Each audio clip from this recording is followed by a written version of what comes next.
पर ये प्रथम दृष्टया स्पष्ट हो जाता है कि आसाराम जी का जो पूरा प्रकरण है वो दुराग्रहपूर्ण प्रकरण है।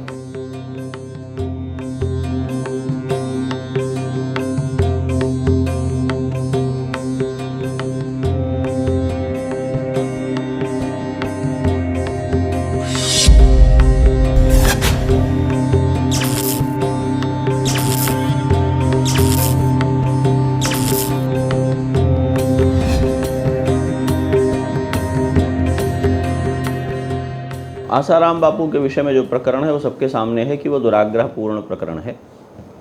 ये बिल्कुल निंदनीय है और शर्मनाक है। जैसा उन पर आरोप है उस आरोप के अनुरूप वो दुखद पक्ष है और कभी उसका अनुमोदन नहीं किया जा सकता है, लेकिन वो सब कुछ आरोप ही है।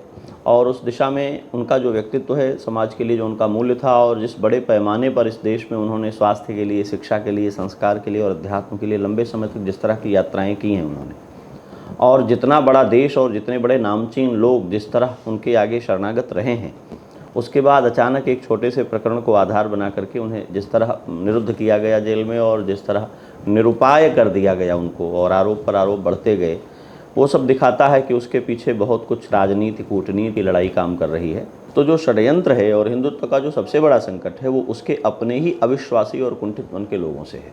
जब भी कोई सोसाइटी, जब भी कोई कम्युनिटी अपने आप में संगठित हो जाती है कि हम टूटेंगे नहीं, तो सारी व्यवस्थाएं उससे समझौता करती हैं और डरती हैं। कम से कम हिंदुत्व के साथ ये नहीं है। सरकारें भी जानती हैं, समाज भी जानता है कि ये संगठित नहीं है, ये बहुत छोटे छोटे विचारों और व्यक्तिगत आग्रहों में अलग अलग हो जाएंगे। वो आसाराम जी के साथ भी हुआ है और अचानक टीवी चैनल्स के प्रोपेगेंडा के आधार पर उनको खलनायक का रूप दे दिया गया।